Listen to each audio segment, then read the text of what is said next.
Welcome to the RotoWire Prospect Podcast. I'm your host, James Anderson, and I'm joined this week by Dylan White, who does really good work for Prospects Live.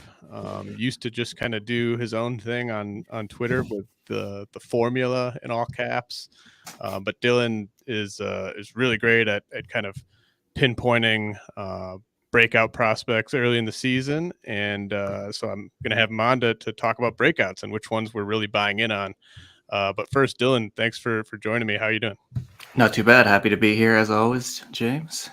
Yeah, man, this is we got to do this over the off season, and great to have you back. Before we get into some specific players, why don't you kind of just tell people like sort of what you've been doing over at Prospects Live? Yeah, so the formula that you referred to is now called Robo Scout, patent pending. The pitching version is called Throbo Scout.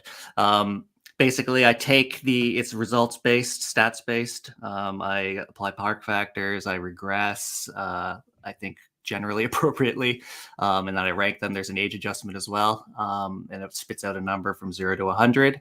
I'll be using that heavily in this podcast. And we're about to release our top 500 update. I know you're working on yours. I don't know how you managed to keep up with it because it's a nightmare just for me, and I don't know how you do it for years. But that's what we're working on now. That should be coming out hopefully this weekend, maybe next week. Well, yeah, I mean, it's so challenging to do these updates in season, right? But I think this is the hardest update of the entire year. This first in-season update. Would you agree with that? I don't really have much to go on, but it's sure. definitely difficult. Exactly like you say, like which results do you buy in on? What do you do about the DSL guys who haven't played yet, or who are supposed to come stateside, haven't started the complex league? You don't want to overreact. You don't want to underreact. Obviously, everyone wants to know what the experts think. And so there's a lot of pressure in that way. Maybe that doesn't apply to you, but it does definitely for me. I feel a responsibility. So I don't know. As you know, I analyze things to death maybe.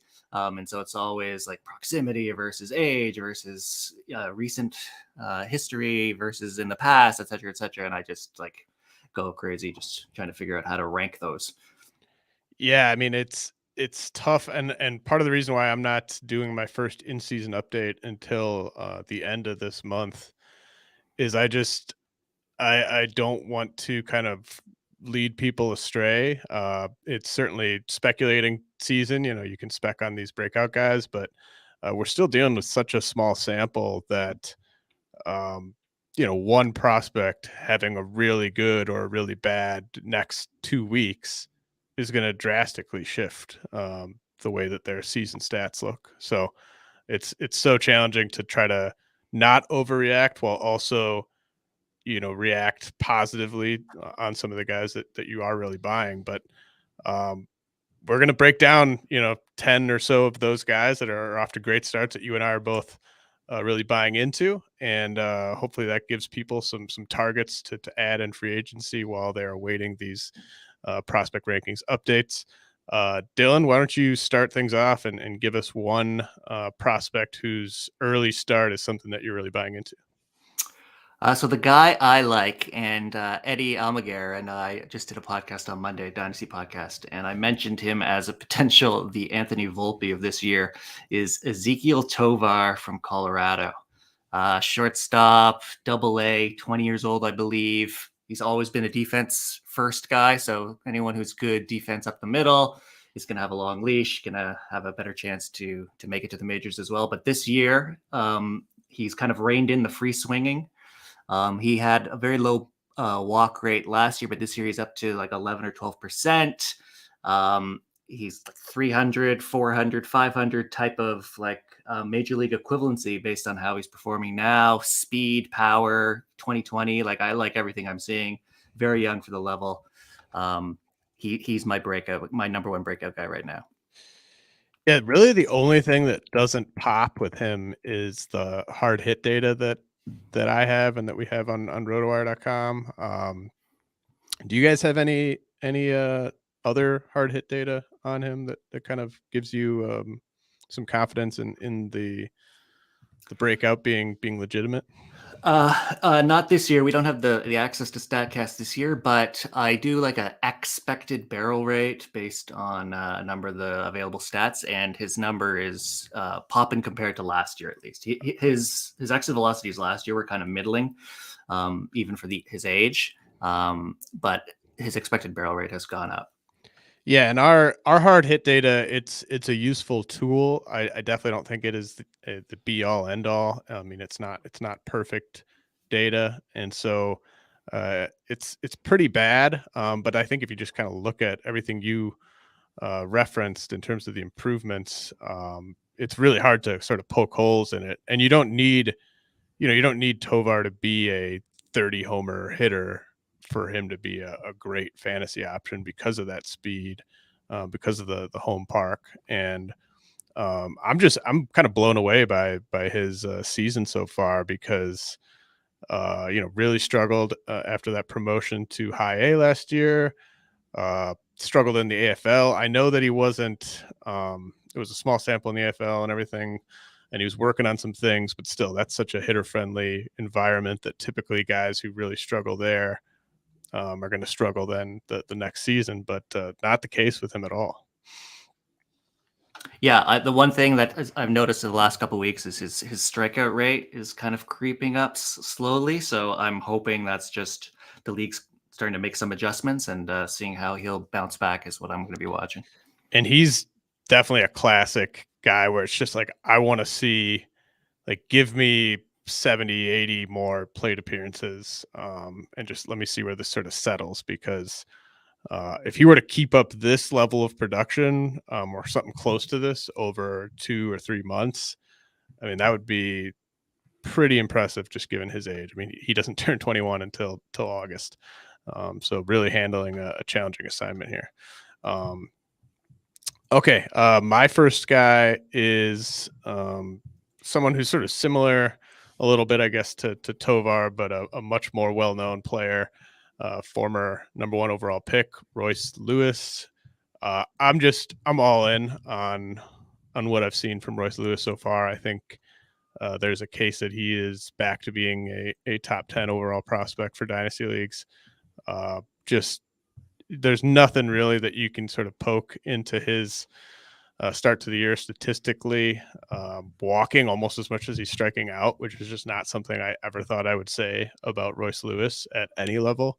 And that's what's happening right now. And he's quieted down his big leg kick. He's really elevating with intent. I think it's a career low ground ball rate and close to a career high pull rate. So he's really launching to left field, and he's got big time power. Like, I think people think of Royce Lewis as sort of a speedster that's maybe kind of like a 15 homer, 20 homer guy. Like, he's got big time bat speed. He's gotten really strong since entering pro ball, and I think he kind of has some similarities to me with Byron Buxton, almost in a way where maybe he enters the league and it's all about the steals, but then by the time he's 26, 27, 28, people are drafting him because they know they're getting 30 homer upside there. So I love everything I've seen from Royce Lewis so far this year. I totally agree. He's in Robo Scout right now. He has an 89 in AAA, and it's like 7th in the league. If you're above 80, you're basically you're good to go. Yeah, everything you said, I really like it. Just excited to see what he's going to do with Byron Buxton and Jose Miranda and all those guys. Kirilloff, hopefully, if he comes back, it'll be an exciting Twins team. Yeah, and I've been getting a lot of questions about, like, when is Lewis going to be up? I do think it is stashing season on him in deeper leagues, but if I were the Twins, I don't think I would even be thinking about promoting him over the next few weeks. I think he missed so much time, and this start to the season has just been so great. I would just kind of want to let him keep building these positive results and really, like, keep getting into this rhythm that he's in, and don't do something that's going to kind of interrupt this season until he gets 200, 250 plate appearances at AAA. So I think it is stashing season on him. I just wouldn't expect him to be up until June or July. And he's obviously versatile enough defensively that kind of unlike Jose Miranda is kind of limited defensively to only a few spots. Lewis could play anywhere. So I think once they think he's ready, odds are there will be a spot where he can help the big league team, and he might even gain multi-position eligibility. Good. Do you have an idea where you think he'll play? You think he'll be second, third, left field? Like, I think third base makes some sense. I mean, he'd be an elite left fielder defensively. But I really think it's just going to kind of come down to sort of where the biggest opening is for them. And they can move him around too. Like they can give Carlos Correa a day off every few weeks. They can give Polanco a day off every few weeks. They can even play him in center field to put Buxton at DH or something like that every now and then. So I think his bat is what's going to kind of get him up. And then I think he'll just kind of play wherever the opening is. Okay, so who is your next breakout that you were buying into? I'm going to do another Colorado Rocky shortstop. This time, I don't know if I can pronounce it right, but Adael Amador. I remember when he signed in the international signings, Ben Badler was kind of big on him, but no one else in the industry was as high on him. And he kind of just slipped through the cracks. But right now he's, and one more thing is last year. So we had the StatCast data last year. One of my favorite graphs I do, even in the majors, is contact percentage on like the x-axis and exit velocity on the y-axis. So I use 75th percentile exit velocity. And for an 18-year-old, he was in, so you want to be in the top right, contact and good quality of contact. And he was in the top right for an 18-year-old. He was kind of right beside James Triantos. So obviously that had me have my eye on him. And now this year, it seems like it's kind of actualizing and coming to fruition. He looks like a 300 hitter, like 280 hitter with like big, massive power, maybe not as much speed, but definitely liking what he's doing right now.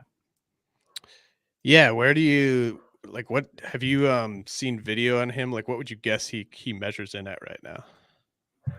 In terms of his body shape? Yeah. I don't know. I have seen video of the swing, but I am not very good at because I guess I'm just trying to figure out sort of is he going to be sort of a middle of the order power hitter? Is that kind of I think so. What the hope is going to be with him? Yeah.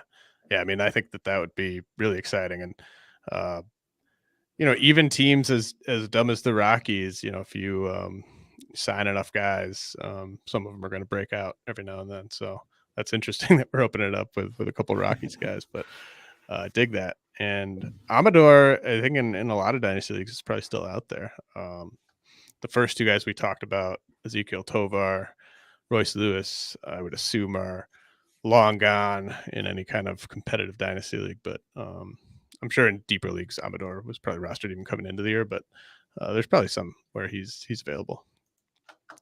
Okay. My next guy, talked about him a little bit on last week's episode, but really been impressed with Cal Mitchell with the Pirates. And I noticed he hasn't played in like 5 days or something. So I wonder if he's a little banged up. I couldn't find anything on that, but he just checks a lot of boxes. I mean, he is 23, but he's at AAA. He's got just as many walks as strikeouts, and the strikeout rate's under 12%, which is really insane, even given how bad the pitching is at AAA relative to the big leagues. And he's made a point of emphasis to run more this year. I think he took issue with the fact that he was sort of seen as this no speed corner outfielder and already 4 for 4 on stolen base attempts. And he's really checking the boxes, the hard hit data on our site. He's popping there, 38%, which is excellent. And obviously the team context, Royce Lewis, it's like, where's he going to play with Cal Mitchell? I mean, he could be up any day now, really, as long as he's healthy, because I think there are definitely some spots where they could upgrade in that outfield. What have you thought of Mitchell's start? I do like Mitchell. He is an 86 on RoboScout, which is also very good for AAA. I've always had a soft spot for Jack Sawinski, who they called up. He hasn't really done much, but I do like him. RoboScout's always liked him too. But yeah, I like the Cal Mitchell call. We're in our top 500 update. We have him moving. I think I heard you say you have him like maybe 120-ish. We're kind of in the same ballpark. Just maybe 175 to 200 area, which I think makes a lot of sense. Yeah, and I'd love for him to just get back in action here. Hopefully, he's not injured seriously or anything like that. But I'd love to get a larger sample to work with on Cal Mitchell because it's extremely impressive, but it's still just 69 plate appearances. So, he could get back in the lineup today or tomorrow and go on a rough patch, and then all of a sudden his season doesn't look all that outstanding. But um, if we're just analyzing small samples, Cal Mitchell's small sample is right up there. Who's the next guy that you want to highlight? So I have another shortstop, or at least currently playing shortstop. That's where the Cardinals have him now. It's Mason Winn. RoboScout has him with 100 in high A. Damn. He's super tooled up, athletic, huge arm since he also pitched. Massive speed. He's got 11 stolen bases, no caught stealing, strikeouts and walks basically flat. 14% walk rate, 17% strikeout rate, low ground ball rate. It's just kind of, again, he's kind of actualizing everything that they'd hoped for. Maybe the hit tool is the one that you'd be most concerned of, but it looks like he's definitely showing well right now. So Mason Winn. Yeah, I love that call. Was a huge fan of Winn heading into that draft, and there had been like kind of conflicting reports here and there at different points of his pro career about whether or not they were going to still develop him as a pitcher. But love that they've sent him out as a shortstop again this year, even after he struggled a little bit at high A, but he was 19 then.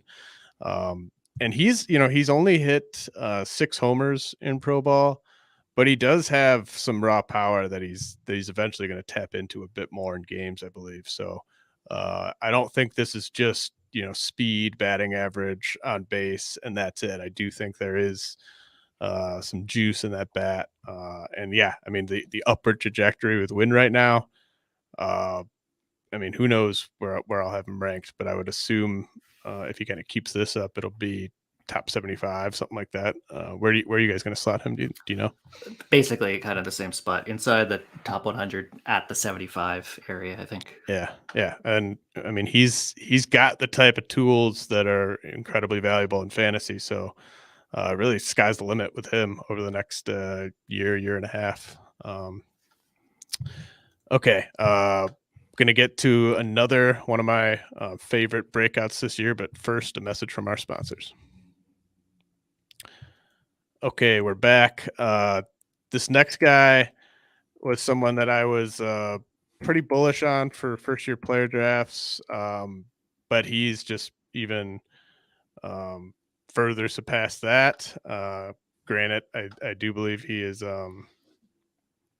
banged up right now, but Kyle Manzardo, the Rays sent him to high A, and that was a pretty aggressive assignment for the Rays. I mean, they typically send even their college draftees, they'll just send them to low A, and it'll be a slow upward move. But yeah, it's a bummer that he's banged up right now, but was pretty perfect, albeit in a tiny sample at high A. So I think if you ended up with Manzardo, I would hold there for sure. We don't have to spend a ton of time on him though, just given the small sample on his season. Do you have any thoughts on Manzardo before we move on? No, I like what you said. Super good hit tool. RoboScout has him as an 86 at high A, which is excellent as well. Nice. I'm loving this. I hope I don't mention someone where all of a sudden it's like, yeah, RoboScout's got him as a 52. Okay, who's your next guy? My next guy is Luis Garcia of Washington. Yep. I've always liked him in our RotoWire startup draft dynasty that we did. I took him, and Matt Eddy immediately DM'd saying I sniped him. So I'm happy about that. Just he's always shown up on RoboScout or the formula because he's always been young for the level. He's still only 22 right now, which blows my mind. He hasn't even turned 22 yet. He's is that right? He turns 22 in less than 2 weeks. Even better. Crazy. And it totally shocks me. But like on the podcast I was referring to earlier that I talked with Eddie, I kind of see like a DJ LeMahieu type profile. Like they both have kind of high ground ball rates, good hit tool, good contact. So like 280 to 300 in a good solid year with maybe up 20 home runs. He gets into not much speed, but just solid production all around. And he's so young, he'll be doing it for a long time. That's kind of what I hope. Well, how's he ever gonna break through when they have Alcides Escobar and just Alcides Escobar playing shortstop? How's he gonna get a shot? It's going to be difficult. Definitely going to be difficult. They actually brought up D. Strange Gordon. I don't know if you caught that while you're on vacation, and sent down Lucius Fox. So they're trying to do something. I just can't see that it's Luis Garcia is the answer. That's so funny. I mean, there's really nothing that he could do at AAA really that would impress us any more than we already are impressed with him, right? It's basically just he has to get back up to the majors, and we have to see if he can kind of get over this hurdle against big league pitching. Yeah, that's exactly it. I don't know why they're not giving him a chance. Maybe they think that his confidence will get shot or something, but they're definitely slow playing him for some reason. And I think Luis Garcia is kind of almost a perfect test case for just the gap between AAA and big league pitching, because everything in his statistical profile would suggest that he should hit the ground running against big leaguers. Has the strikeout rate under 14%, young for the level, just incredibly productive so far. But I do think that gap is still just so massive that I don't think he is a sure thing to hit this next time. I hope he does. I think he should at least be someone that you can deploy in deeper 15 team and deeper leagues once he's playing every day. But it's just going to be interesting to see how this type of production from a 21-year-old who's about to turn 22, how that does end up translating against big league pitching. Yeah, I mean, like Clay Davenport and Jordan Rosenblum's picked up the torch. Their major league equivalencies say the gap between AAA and the majors is like 30 points in WRC plus. You just subtract. He's a 165 right now, which would suggest 135 because of the small sample. And if he regressed it, he's maybe around a 130. So that becomes league average hitter at the age of 21/22. So he definitely showing the signs that historically he's performing at a rate that would be at least league average at the age of 22. So I can't see how he'd fail. Okay. My next guy is John Rhodes with the Orioles. Interested to hear what RoboScout has to say about him, but I really think people would have expected this exact line from his teammate Colton Cowser, who I believe is actually a tiny bit older than Rhodes, but they're from the same draft, right? Cowser was the big money first rounder. Cowser is a few months older. Rhodes went in the third round, and he's the one with the elite strikeout rate and the walk rate of 12%, and he's hitting for average. He's hitting for some power. I think he's got power is kind of going to be his carrying tool, I believe. But it's interesting. I mean, he might be a pure hitter as well. I definitely think we need to see him at AA at some point this year to kind of get a real test. But the O's have been pretty good at developing hitters over the past few years, especially guys that they targeted after the first round of the draft. And I think Rhodes, he's just been so good, and it's just so interesting to compare and contrast him and Cowser, given the pedigree and just the gap in production this season. Yeah, so RoboScout has Cowser as a 54 at the level and Rhodes as an 87. And then Connor Norby, who I think was in the same draft, is a 75. So Cowser's doing the worst of those three. Eddie and I talked about John Rhodes too, so there's a commonality here of these breakouts that we believe in. I kind of likened him to like Adael Garcia, kind of 15 homers, 15 stolen bases, solid average, like not jumping out, not killing your team, but not blowing away and giving you championships, but definitely a useful player. So I like that call. Yeah, I think Avi makes some sense to me. I mean, I think the power, I think maybe like 20 to 30 homers at peak, and then maybe like 8 to 10 steals. Like he's a good athlete for his size, but he's pretty big. So I don't see him being like a 15 to 20 steal guy. But I like the idea of that just sort of on base threat who's gonna hit 20 plus homers. But yeah, like I said, Double A is gonna be the big test, and with a guy like Kauser, like he's another example of why doing a fresh set of rankings right now is just so dangerous, because it's like how much do you punish someone like that for this slow start to the season? Do you guys bump him like, is he still like comfortably inside the top like 150 for you guys, do you think? Let's see here. So it's an aggregate of me, Matt Thompson, Eddie, and Justin Dunbar. And it looks like I haven't put mine in, but the three of them are in the 60 to 70 range. Yeah, so I mean, I guess I don't know where they had him before the season, but that's even higher than I think I had him before the season. So yeah, I mean, that's basically just full buy-in that this is just a small sample fluke on Kauser. But I mean, I'm looking at that 34% strikeout rate. He should be dominating this level. Number 5 overall pick from college. I mean, this is where Sal Frelick and Henry Davis got assigned, and they're handling those assignments just fine. I mean, I think Kauser, if you told anyone that was high on him before the season that he was going to go back to high A, they would say that he would just kick the door down, but hasn't really been the case. So I need more data. I want to see more plate appearances from him before deciding on where to rank him. Yeah, it looks like we had him in the mid 40s, and so it's a bit of a slip down to the 70s. So who's your next guy? So I went to the mound now. So I got, I hope I don't mispronounce this one too, but Brian Fellows, Boston Red Sox, 23-year-old Double A. I think repeating it. Just so we had the Statcast last year, and so what I did, Jeff Ponce and I, is we look at like the average xwOBA's average x whiff percentage, etc., and I assigned like a 20 to 80 grade compared to league average. So I wrote a series of articles on pitch arsenals. So Brian Bello's 3-pitch mix was a 4-seamer that was a 55 xwOBA, 50 whiff percentage, so average, but he throws 96 miles an hour. He's got the above average, like flat VAA, like VAA to the good side.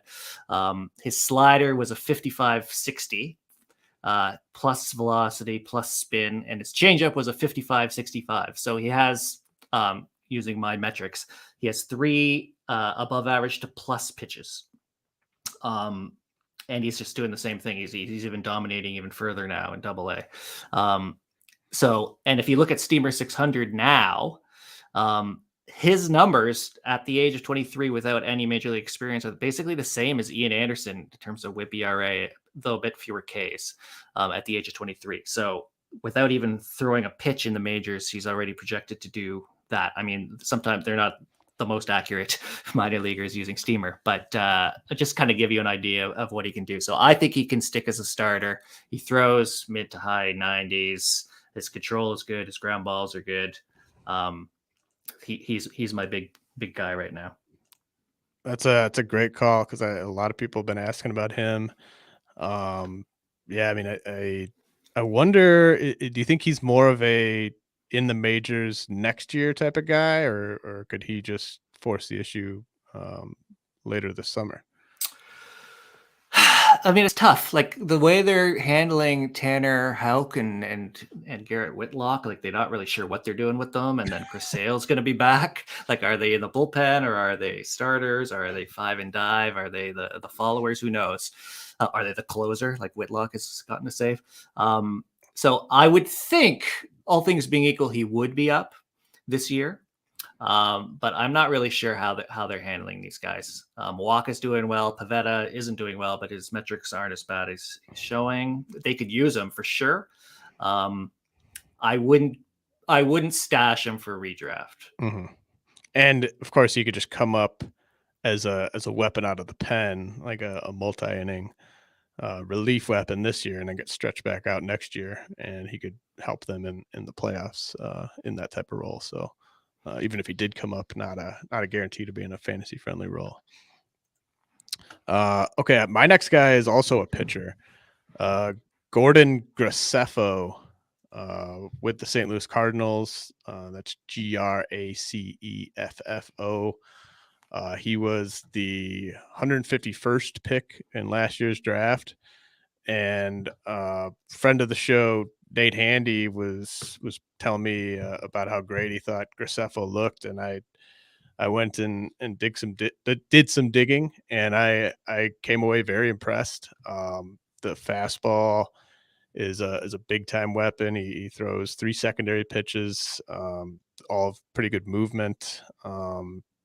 He's just a guy that generates whiffs, really competitive. I like a lot of his sort of intangibles on the mound. And Cardinals, I mean, that's a great org to be a pitching prospect in. And he's 22. He's at high A. He's absolutely dominating there. So I don't know how much longer he's going to be there. Maybe they get him up to like 10, 12 starts at high A before giving them the bump to double A. But Gordon Graceffo, I think, could move pretty quickly. Starter all the way for me. And, these types of pitching prospects that just kind of pop up not out of nowhere, but not a guy that I think was rostered in many dynasty leagues coming into the year. These types of guys, I think you gotta act quick, especially when they're the college types that can move quickly to the majors. Yeah, I just picked him up actually in my 20-team OBP dynasty last week.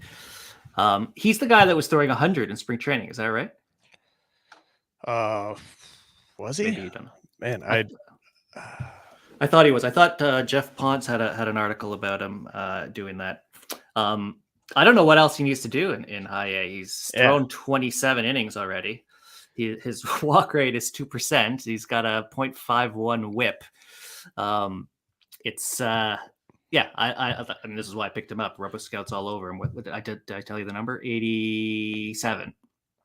When I looked at his StatCast last year, using those same metrics, his two-seamer was a 65/50, so I call that above average. His slider was 60 xwOBA, 60 whiffs, so that's plus. His curveball was 55/50, so average to above average, and his changeup was 50/60. So he's got four pitches that are average or above, which is definitely a recipe for making it in the rotation.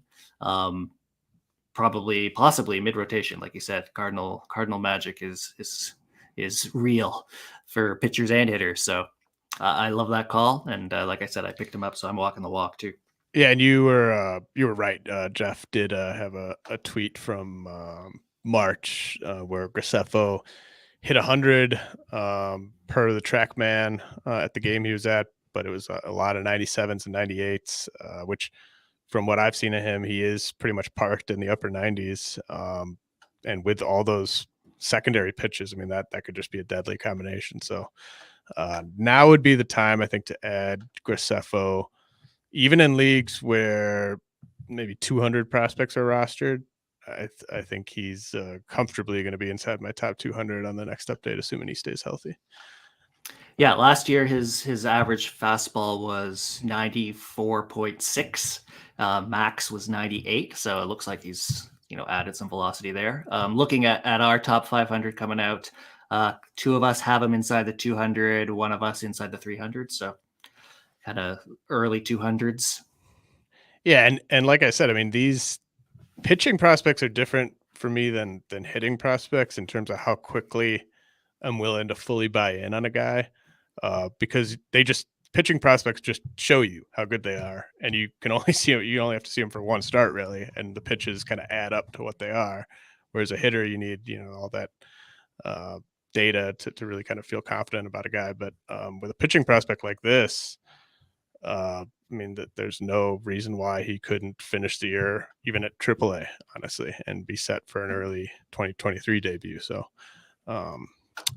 pitching is really coveted in some dynasty leagues. So definitely run out and grab him if that's the case in yours. Who's your next guy? So I went another pitcher. He just got promoted to high A for the Braves. It's Royber Salinas, 21-year-old at low A so far. 56% strikeouts, 0.93 WHIP, 23.4% swinging strike rate. Is just like racking up the Ks. The one thing or two things maybe to be worried about are he's kind of round in body shape. So I don't know how that'll hold up. And his control isn't the greatest. There was this one game where I think he struck out 12 out of 12, or he had 4 innings, 12 strikeouts, so all outs by strikeout, but he also walked 5, I think. So no balls in play, basically. He may, because of the control problems, he may not be a starter. So I'm maybe a little more lukewarm on his prospects, but you can't deny like the data that he's showing right now. Yeah, that was the physique was the one kind of negative I had on him on last week's episode. I mean, the stuff is definitely electric, but I sort of got Brewstar Gratterall body vibes, and that can affect the command and the control. Royber Salinas is the guy we're talking about here. But that can also lead to just, back issues and stuff like that. And it can prevent a guy from really maxing out in terms of innings. So all things to watch with him. But I mean, I think you gotta add him in most dynasty leagues if he hasn't already been scooped up, just given the strikeout stuff that you alluded to. Any idea where you're going to slot him personally on your update? 250 to 300, I think. It's because of the question marks surrounding him. You don't want to invest too heavily, but you also don't want to miss out. So I think I have Graceffo a bit higher than him, like a bit better than him. Okay, yeah, that makes sense to me too. I feel more confident that Graceffo is a starter long term, but both big time bat missers. Do you have another positive one here? I'm all out of my positive ones. Yeah, let's see here. Or I couldn't remember if you sent me 5 or 6. Or no, you got to all of them. Never mind. Yeah, right. Yeah. But I can always just pull up Robo Scout all day. Now we can kind of pour some cold water on some guys who are putting up huge numbers. I can start that off.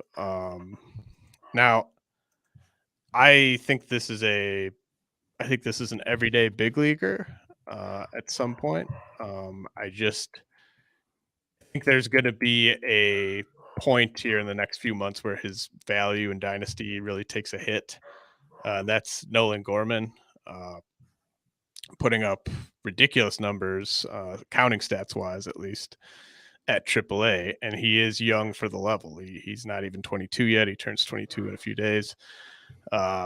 11 home runs in 21 games. Obviously, as you'd expect, the hard hit data is great on him, but for people who were maybe not buying his org mate Tyler O'Neill in redraft because of the approach, well, just imagine if you had that approach at AAA, and then what that approach might look like against big league pitching.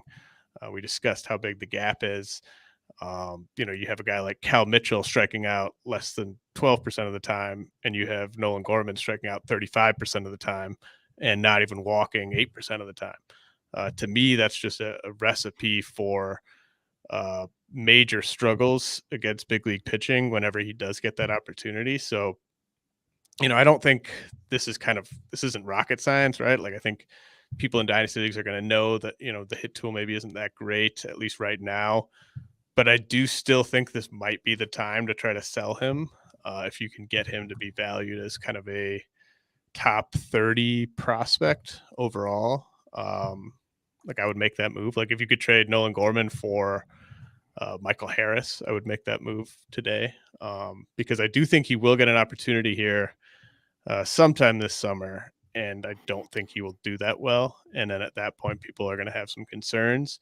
And I think he might be a post-hype guy next year. Like I'm not saying that he's never going to amount to anything. I just think there's going to be some growing pains against big league pitching. Yeah, it's he's a tough one. Same with the guy I'm going to pick. It's the same idea. RoboScout has Gorman as a 100 at AAA because the power is just through the roof. But like you said, the strikeout rate's so high. I do a weekly RoboScout update article, and I talked about it. That strikeout rate obviously puts pressure on the batting average, but it's not really correlated to WRC plus. I looked at Joey Gallo had a 36% K rate in AAA and 660 total plate appearances. Obviously, he's carved out a career. I mean, he has monster power. Gorman's is pretty got good raw as well. So, in a batting average league, yes, I totally agree. It's not going to look pretty, but it's just you can't really deny that the power is just so elite right now. The power output. So it's tough. I totally understand. I totally agree with everything you're saying. I think he has a very high chance of flaming out. But right now, like the numbers are suggesting he could still carve out a major league career. Yeah, I totally buy that. Like I think he could have a like a Mike Moustakas type of career, which would be nothing to sneeze at. I'm very interested in just why his strikeout rate has gone through the roof like this. When you look at what he did last year, I mean, I knew obviously coming out of the draft, the hit tool was the big question with him.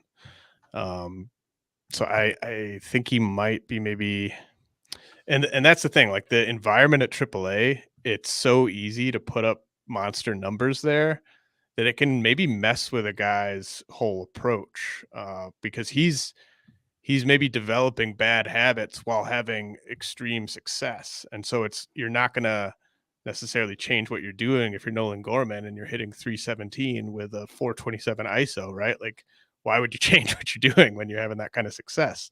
But I think if he kept that same approach in the majors, there would be struggle. So I'm definitely not saying he's going to be a long-term bust. I just think there's going to be a point here in the next few months where his value takes a dip, unless he can just really start making some improvements here at AAA. And he's certainly, he has age on his side. He's ahead of schedule. So, I mean, he could head back to AAA next year and he'd be 22. So it's not like he's under the gun to make these changes happen overnight or anything like that. Yeah, I wasn't suggesting that. I wasn't challenging your assessment at all. I totally agree. It was more of a rumination of like, how do we handle these guys? Because I could see that path that you're talking about play out, but like, I don't want to necessarily miss out on a Gallo type season or career. All right, who is your prospect that you're not fully buying what he's selling right now? Yeah, so it looks like it's a Cardinals prospect. It's Moises Gomez, former Tampa Bay Ray. Same idea as Gorman. Incredible pop. They were tied for home runs, the home run lead a couple days ago. I think Moises actually is in front now with 12. 28.8% strikeout rate. 245 WRC plus. So again, it's like his output is so transcendent that it kind of overcomes the strikeout rate. And so RoboScout has him as a 95 in AA, tied with Ezekiel Tovar. But everything you said, exactly the same, except Gomez's track record is not as high being able to do this. So obviously a bigger chance of flaming out than Gorman. He's in AA, so he's a year behind. He's also 23 years old, so he's older. I still would take a flyer on him and have him in your kind of churn and burn slot in a dynasty league, because you don't want to miss out in case, he kind of does what Pete Alonso did or whatever and comes up and dominates right from the beginning. But don't expect that it's going to be a sure thing at all. Yeah, I mean, he's almost 2 years older than Gorman, and like you said, he's a level behind him. The way I would put it is like Gomez is definitely going to be added to my top 400 on the next update, but I'm not going to have him ranked in a place where it's like you got to go at this guy. He's also kind of a tough fit defensively. I don't really think, unless the scouting report has changed, I don't really think he's a value add in the outfield. So really going to have to do all the work with his bat. So you got to watch that hit tool a little bit. Okay. Should we talk about some big leaguers that we were super right about and super wrong about? Sure, why not? So how do we want to do this? Should we do good first or bad first? Doesn't matter. Let's do bad first. So I was looking back at my NFBC player shares from before the season, and both of these guys are pitchers. My good one and my bad one are pitchers who I was getting either just inside the top 300 or just outside the top 300 in redraft leagues. And they, the idea is if you load up on pitchers in that range and you hit on a few, that can really kind of carry your staff and do a lot of heavy lifting there. And every year there's guys in that range that really pop. But this first guy has not popped. And in fact, he's been so bad that I dropped him like a week into the season in AL labor, which is not necessarily something that happens very often. I wouldn't imagine in that league on guys that people bought for $4 in the auction. But I basically just saw one start from Carlos Hernandez of the Royals, and I was just like, nope, not wasn't right about this call. And I was all over Hernandez even before Rob Silver like kind of pumped him up on the PitchCon thing. So this wasn't that was more kind of someone smart sort of confirming a bias that I had on Carlos Hernandez taking a step forward this year. And it's kind of an organizational wide issue. The Royals just have really struggled to develop pitching. They had, Sal Perez was the worst framer in baseball last year, so that's not helping either. But Hernandez's command is just so bad that it doesn't really matter how good his stuff is, at least at this stage of his development. Maybe he can figure some things out. But Hernandez was one of my 4 most rostered players in NFBC leagues. I traded for him in a dynasty league over the offseason, and he's basically a cut for me in almost any format at this point. Yeah, so I played with Alex Chamberlain's pitch leaderboard in the off season, doing that exercise I was just talking about, the StatCast with the minor leaguers. So taking the xWOBA and the whiff percentage per pitch, and then giving it a 20/80 grade. And I tweeted about this actually in January that in 2021 there were 6 pitchers that had 5 pitches that were all average or better, so 50 or better. Corbin Burns, Brandon Woodruff, Walker Buehler, Charlie Morton, Luis Garcia, and then Carlos Hernandez. So I was kind of all in too. Was not expecting this kind of fall off. In fact, he would be kind of one of my sleepers, obviously, using that same metric. Right. So that's a shame. Yeah, it was very easy to just sort of look at the ingredients in his arsenal and maybe even like watch some of his starts when things were working for him last year. And like when he's on, he looks very impressive. It's pretty painful to watch him pitch at this point. So that one, I was super wrong on that one, but when you're taking a pitcher, when you're loading up on a pitcher who's probably going like 330 or something like that in drafts. When you load up on a pitcher there and you're wrong, you can just cut your losses and move on, and hopefully you didn't do too much damage to your ratios. Yeah, so my guy, my bust, same thing I said before about contact versus exit velocity. A guy who always showed up in the last couple of years but hadn't been able to play a full season is Ketel Marte. Always liked him, always good contact, 280, 300 hitter. The exit velocities are always good, so it's like expected home runs or whatever would always be high. And so I took him. I tried to target him in all my dynasties. Wasn't that successful. I took him in the 5th round in TGFBI. I was pleased as punch to do so, and he has just been terrible. The Diamondbacks signed him to the extension as well. So, appealing to authority, I thought, they know that he's in for the long haul and he's going to have a nice, good career. So it just made me more confident, and it's been terrible so far. Do you think it's something that he's going to kind of work himself out of? Well, I certainly hope so. He actually has done pretty good the last couple of days. I think he was 2 for 2 just before I came on the pod today with 2 runs. So I hope he's turning it around. He was batting second, and now he's sort of like 6th or 7th, and he's had a few off days too. So I think they're just trying to get him right.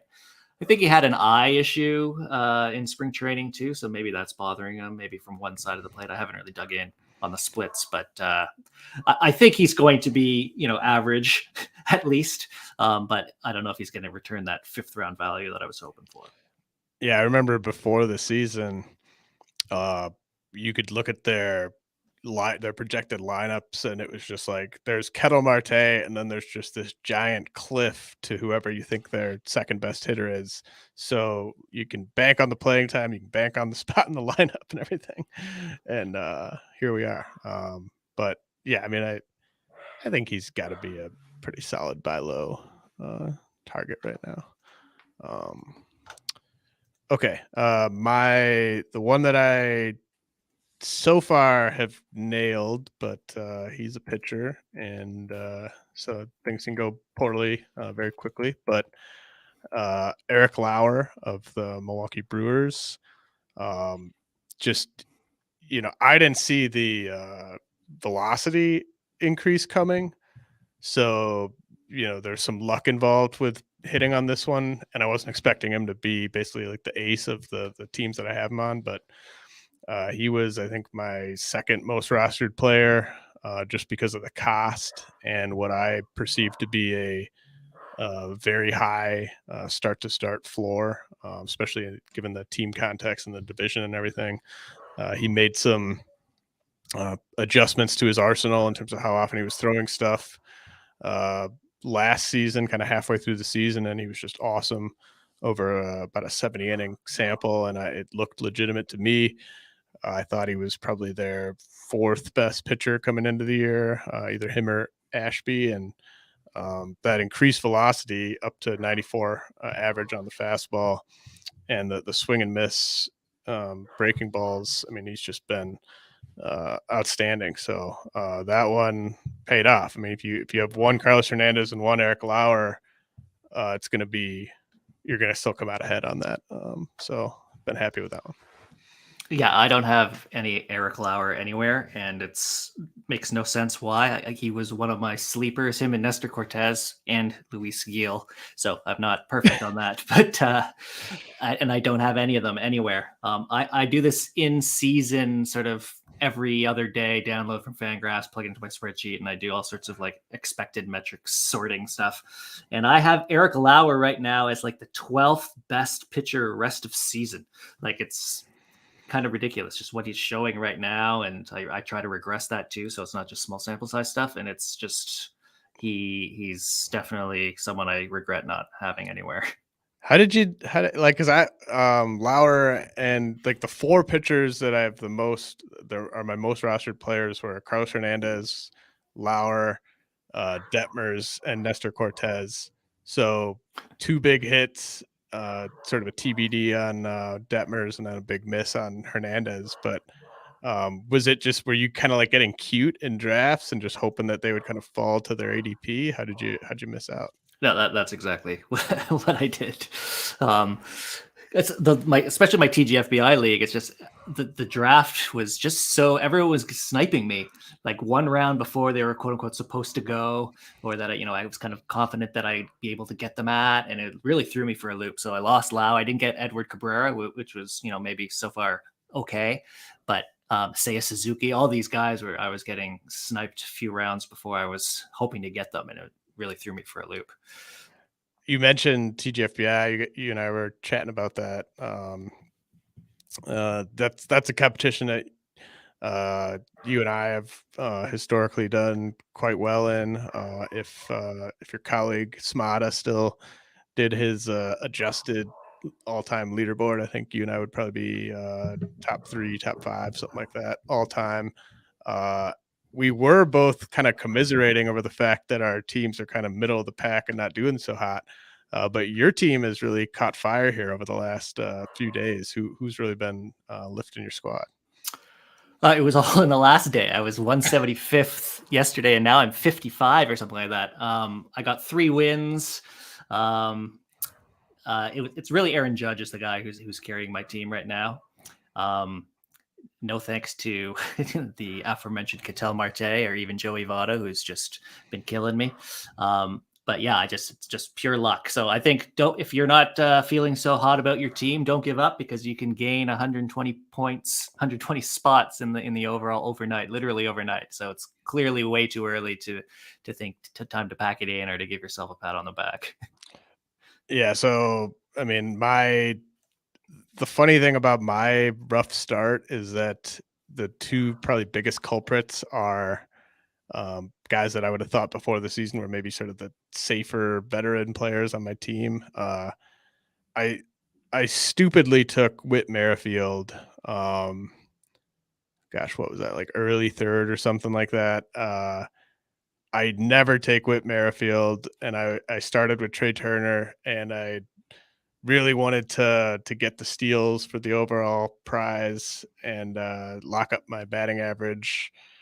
And Whit Merrifield's just been terrible, and that was just a really stupid pick for a variety of reasons. But like I got Jazz later, and so with Turner and Jazz, I kind of had the speed I needed from the middle infield, so I just didn't need Merrifield, what he was projected to give me.